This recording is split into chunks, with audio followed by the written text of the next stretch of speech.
From Eyewitness News, this is Newsmakers. He's an unfamiliar face with a familiar name.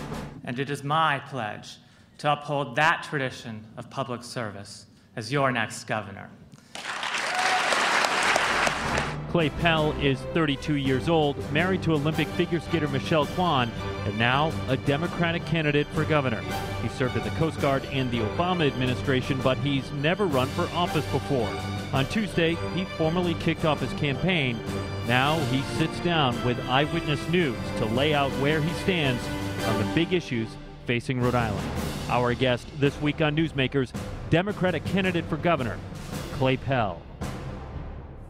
Welcome to Newsmakers. I'm Tim White. Joining me on the program, WPRI.com reporter Ted Nisi. Good morning, everyone. Clay, welcome to your first Newsmakers program. We're happy to have you here. Thank you very much. Good morning, Tim. Good morning, Ted. Good morning. So we have had on all the other major candidates on this program. The advantage there is they've run for office before, so we know where they stand on a lot of the issues, and we have a good sense to that. That's not the case here. We don't know a lot about you, particularly on the issues, and we're hoping to cover a lot of ground today. But the first question, and the one I ask everyone, is you want to be governor. Why? Rhode Islanders are struggling right now. There are 50,000 Rhode Islanders out of work, highest unemployment rate in the country. What we are doing has not worked. It's time that we took action now. I want to run for governor in order to get the economy moving again, in order to roll up our sleeves and make sure that government is doing everything we can to help people start businesses, that we're investing in our students' minds, and that we're making our roads and our bridges strong so that our economy can keep going. Both Ted and I want to find out what rolling up our sleeves mean, and we're going to dive into a lot of those issues to really kind of parse that out. But why do you think governor is an entry-level position? It's not an entry-level position. I've led men and women in the Coast Guard. I worked at the White House on the National Security Council in aligning budget to our priorities. And I led people at the Department of Education in investing in the international skills we need. This is the time to get the state moving again. That's something that the governor can do, to bring a new level of energy, a new level of focus, and to really make sure that every single department and agency is doing everything it can to pull ourselves out of this mess that we're in. None of those things that you rattle off on your resume is an elected position, okay? And the governor has to deal with, well, this year was an $8.5 billion budget. What's the biggest budget you've ever managed? The budget I managed at the Department of Education was more than $60 million. You managed a $60 million budget at the Department of Education. The international and world language education budget, which I oversaw, was more than $60 million. Okay. And that was after cuts due to sequestration. But the bigger point is that I was part of a process that looked at the challenges and opportunities facing the country, and it brought departments and agencies across the federal government to work together in order to focus on areas of growth. Even when there were challenges and limited budgets and other things that we had to do, we got people into the same room and said, we have to focus on areas of growth. I think we have to do the same thing now in Rhode Island. You're right, it's an $8.5 billion budget. That's a big number. And within it, we know that there is space in order to make sure that we are focusing on the areas we have to. One of the biggest questions, Clay, that we get from viewers, we always ask what they want to learn about a candidate, is basic stuff about your biography and you as a Rhode Islander, Sure. as I'm sure you're getting on the campaign trail too. So just first, a basic one. How long have you lived in Rhode Island full time? Have you ever lived a full calendar year in Rhode Island? Rhode Island is my home. It's the place that Michelle and I got married, that we want to raise our family. I have been coming to Rhode Island ever since I was a child, but I became a resident of Rhode Island in college. I've been a resident ever since, and it's the place that I'm invested in, committed to, and the place that I don't want to see suffering as it is now. So you have lived a full calendar year in Rhode Island? Well, I've been a resident of Rhode Island since college, and I'm sure during those times I've gone to other places during the year, but I've been a legal resident of Rhode Island since college. This is my home. This is the place I am fighting for. And one other one there. Have you ever had a job in Rhode Island before, if you become the governor? Well, I joined the Coast Guard from Rhode Island, and while I was in the Coast Guard, I came back here for training while I was at the Naval Station at the Naval Justice School. this is the place that I care about, this is the place that I'm worried about, this is the place that we have to turn around so that people can come back to Rhode Island, young people live here, so that young people want to come back to Rhode Island, so that when people think about Rhode Island, they think about a place where you can come, grow a business, start a family, get things going. That's why I'm running for governor, and that's exactly what I am doing myself. I want to move on to education because NECAP results are being announced actually as we tape the show. We tape on a Friday morning. But we do know 36% of 11th graders, so the class of 2015, are substantially below proficient. So they have to show improvement in their last year in order to graduate. Do you support standardized tests as a graduation requirement? I think that we have devoted a lot of energy to standardized tests. Standardized tests have an important role to play, but I think that the main focus should be on how we are equipping our students with the skills that they need to compete in the 21st century. That means not only the skills that are tested in a standardized test, but language, art, music, and the career and technical piece that will help people get jobs. So my view on education is that we need to create creativity in people's minds. The problems of the 21st century are unpredictable. There are many things that we don't know about what our next generation is going to face. We have to make sure that they have the capacity to deal with those challenges. And I don't believe that standardized tests are often the best way to create that creativity. And I don't want to put words in your mouth, Clay, so let me just be clear. You don't think that's the best way. Is that a no? You don't believe standardized tests should be tied to graduation requirements? I do not think that the graduation requirement should be based on a standardized test. I think that we need our students to graduate in order to get jobs, and I think that we need, as part of our education, to make sure that our students are getting the full set of experiences that they need, and that we are creating in our classrooms the opportunity for our students to think independently and creatively. So someone who does think that those standardized tests should be tied to graduation requirements is our Education Commissioner, Deborah Gist. As governor, would you keep her? As governor, I think it's very important that the governor have the opportunity to choose his or her own cabinet officials. And that's something that I would want to do as governor, to look very carefully at my education commissioner. I think at this point, a year before, and when we're just 2 days into the campaign, it's premature to start selecting cabinet officials. That's fair enough, but a lot of people out there are going to go, come on, one of his biggest backers is the head of the NEA Rhode Island, Bob Walsh, and he has not been shy about how he feels about the education commissioner, right? So is there any possible way in that context where you would keep her as commissioner of education? I'm not going through thinking about whom I'm going to be choosing as commissioner of education at this point. What I'm talking about right now are the areas of priority and focus. Investing in our education again, investing in the breadth and creativity of our students' minds, and making sure that there's career and technical education, and making sure that we're focusing on infrastructure and our other investments. I have one other quick education question. You talked about standardized tests for graduation requirements. What about for teacher evaluations? Do you think they should be used to evaluate a teacher in their future with Rhode Island? I think that the frame for looking at this is how we can move the state forward and how we can move our educational system forward. There has been so much acrimony within the educational community. What I think we have to do is, sure, we need to evaluate our teachers, but the focus shouldn't be on what is wrong with our teachers. The focus should be on how are we going to empower our teachers and equip our teachers with the professional development opportunities that they need, and with the space in order to teach the students and all of the diverse array of their students with the skills that they need. Pivoting off education, liberals in the state have been pushing in recent years for higher income taxes on those who make often $250,000 or more would be the cutoff.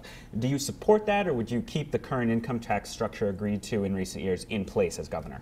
Well, as I look at what has happened in this state, one of the biggest challenges I've seen is a series of one-off decisions, looking at a specific tax issue, looking at a specific policy issue without the context of a broader strategic plan to create growth again. I want to make sure that our state is looking not only at tax policy, but how competitive our schools are, looking at how competitive the business environment is generally, All of these things are part of how we can grow again. And tax is an important part of that, but it would only be one angle. Well, let me ask you a different way then. Do you think there is enough tax revenue coming into state government right now to fund, you talked a lot about investing in your kickoff. Would you need more money for that, higher tax rates somewhere, even if you need to do a full review to find where the rates will go up, or do you think there's enough in the current system? We have an $8.5 billion budget. I'm confident that as governor, we will be able to find areas of growth in order to focus on the things we have to. The things we have to being education, roads and our bridges, and of course making our business climate competitive. So you certainly don't sound enthusiastic about raising taxes one way or another. Tax is just one component, and where we get into a challenge, I think, as a state, is thinking that by adjusting the tax one way or another way by a percentage, that somehow that is going to be the solution to our ills. The solution to our ills is going to be actually a broad-based economic growth. That comes from making Rhode Island the intersection of the movement of goods, transportation, and ideas once again. That's how we grew. That's how we can grow again. We have a couple of minutes before we have to go to a commercial, but I was curious about something you said in your announcement speech. Sure. You talked about when your father had to file for bankruptcy. You said, quote, "We spent a number of years in bankruptcy because of the savings and loans crisis." Was it personal bankruptcy, or did your father's business go into bankruptcy? My father filed for Chapter 11 bankruptcy, and that was a challenging moment for him, and it was a moment, but I don't for a minute want to suggest that the challenges that he had and that we faced, that when he had to sell his house, it all compare to the challenges that Rhode Islanders are facing every day. People are struggling right now. And that's why I'm asking the question you know, I think it was a difficult time, but I think people want to know that if you brought it up in the speech, why did you do that? And while it was, I'm sure, challenging for your family, did you feel it personally? Because some people might look and say, hey, you went to a really expensive private school in California. How much did it really hurt him personally and financially? I've been fortunate to have incredible opportunities throughout my life. And it's that privilege that makes me want to make sure that others have the opportunities to succeed and to thrive that my father and that my grandfather ensured that I had. Now, the fact that my father had to sell, we had to sell our home when I was a child, that was a challenging moment. But it wasn't because of the idea you're talking about. It was because of the values that I saw in him, that he never gave up, and that through it all, he was determined to move beyond that period. And when I think about Rhode Island and the challenge that Rhode Island is facing now, I'm not prepared to give up on Rhode Island. I believe we can turn this state around. I believe that we can invest in our values and that we can move forward. Candidates are often asked to release their tax returns during a campaign year. Will you do that? It's something that we'll look at. We're 2 days into the campaign. We'll see where things go. All right, we're at a break right now. When we come back, we're going to have a lot more questions for Clay Pell, Democratic candidate for governor, including a little rapid fire section. You're going to stick around for that. You're watching Newsmakers.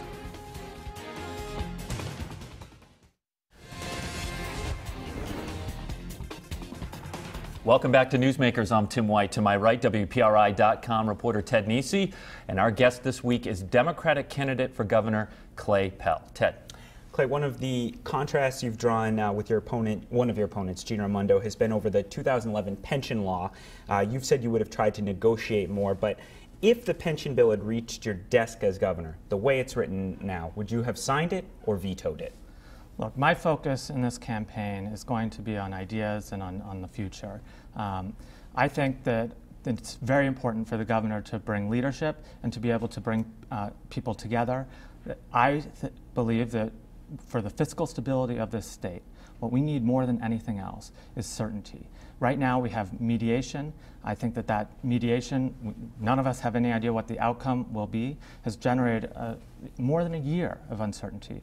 What we should have done was to have that full negotiation at the front end so that we didn't have the uncertainty now. As governor, I would have made sure that that happened.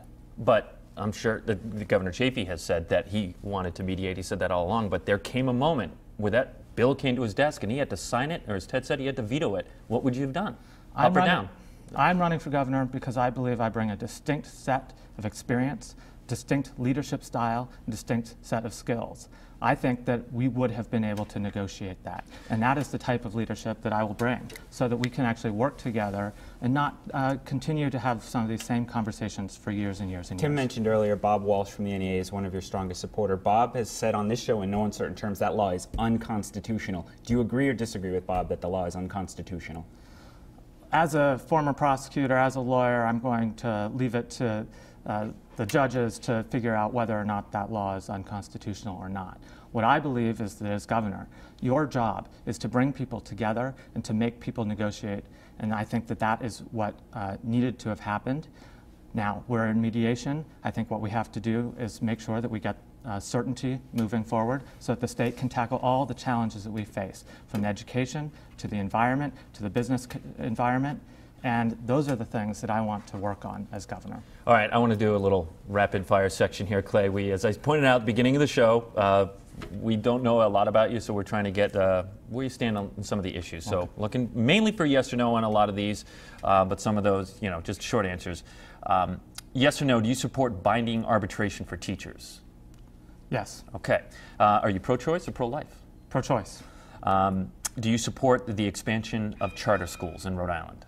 I think that we have to look very carefully at charter schools and what charter schools are doing. I think that Rhode Island is such a small state that we have the capacity to do great things and innovation in all the schools of our state. Do you support legalizing recreational marijuana as they've done in Colorado? I think that we need to take a look at what's happening in Colorado and wait and see what happens in Washington. I don't support taking any particular action at this time. But right now that is not a straight no. It sounds like you leave the door open to examining that. Look, I want the economy of Rhode Island to grow. I'm not sure that that is the place to begin. I'm happy to see what happens in Washington and Colorado. It will not be a pot-based economic development plan from Pell. Okay. Your white paper, okay. Yeah. Here's a headache for the current governor right now. Is it a holiday tree or a Christmas tree, Clay? Christmas tree. We had a Christmas tree at the White House. All right, good. And do you support or oppose tolls on the Sakonnet River Bridge?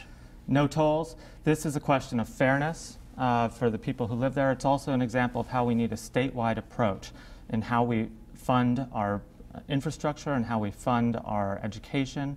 We need to make sure that we are not targeting one part of the community and that we are developing long-term plans to how we grow. What are those plans? I'm breaking my own rules here. What are those plans? I mean, because no tolls, that is really a popular thing to say when you're running for office. How do you pay for the upkeep of those bridges then? What's your plan? Well, I think what we have to do is, first of all, I think Governor Chafee's made a very good start in some of the bond issues and how we are funding transportation, but we still have a long ways to go. We need a comprehensive plan. We have to look at all of our needs, look at the challenges that we face, and then make sure that we actually invest in them.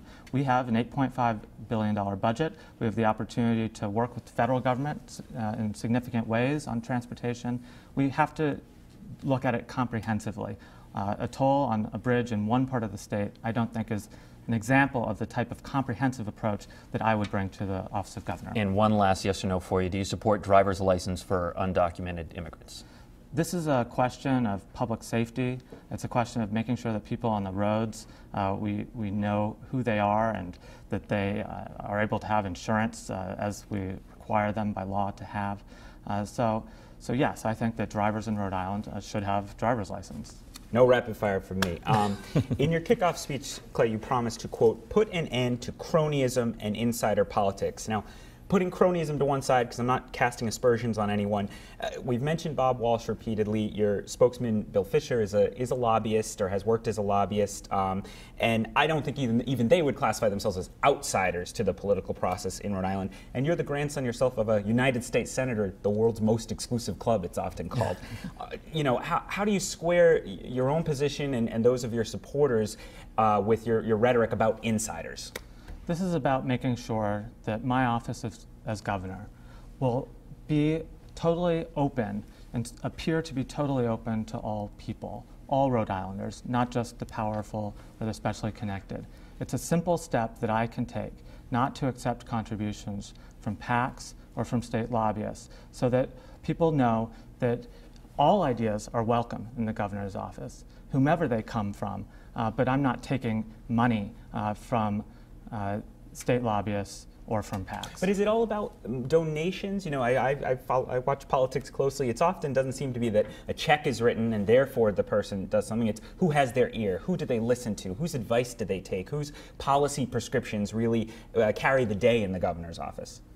Well, I think that the people of the state do think that money in politics matters, and that money in politics is a big problem, and that whatever we can do to limit the contributions from PACs and from state lobbyists is an effective way, and certainly a first step that I can take as candidate for governor to demonstrate my commitment to being open and to listening to all voices of Rhode Island. You know, to expand on that a little bit, with Bob Walsh again, and you have some support from labor, a lot of people might be concerned that you'll be looking out more for the unions than for the taxpayer. How do you respond to them on that?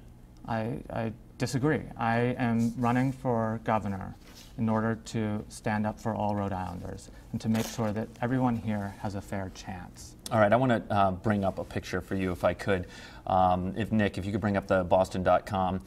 This is on the homepage of the Boston Globe's website on the day you announced. And when it comes up, I'll tell you, the headline says, Michelle Kwan's husband to run for Rhode Island governor. And it doesn't show a picture of you, Clay. It shows a picture of your wife. And, you know, we are chuckling about it here, and you made a great joke at the beginning of your speech. Hello, everyone, I'm Michelle Kwan's husband. And it diffused it. But at any point, are you afraid this might backfire, that your wife is going to overshadow the candidate himself? Not at all. I'm going to be laying out bold ideas. I'm going to be working hard to earn the trust and respect of Rhode Islanders all across this state. Michelle is my greatest supporter. She's the love of my life, and I think that she will be a wonderful ambassador for the state of Rhode Island. But she's with me all the way, and we will be out strong. I want to ask, just sticking with Michelle, if we could, she's heading to Sochi for the Olympics as an announcer for Fox Sports, is that right? That's right. Okay, look, we've all seen the headlines out of there, Clay, and there are security concerns. How worried are you about your wife's safety? I am worried about my wife, just as I am anytime an American travels overseas these days. Americans are often a target. But what we have to do, we can't let that get in the way of our lives. I trust in the U.S. Olympic Committee and the Department of State to take the necessary precautions for my wife and for all of the Americans who are in Sochi. And what we as Americans and Rhode Islanders have to do is, in the face of adversity, take the necessary precautions, but lead our lives and get things done and get this state moving again.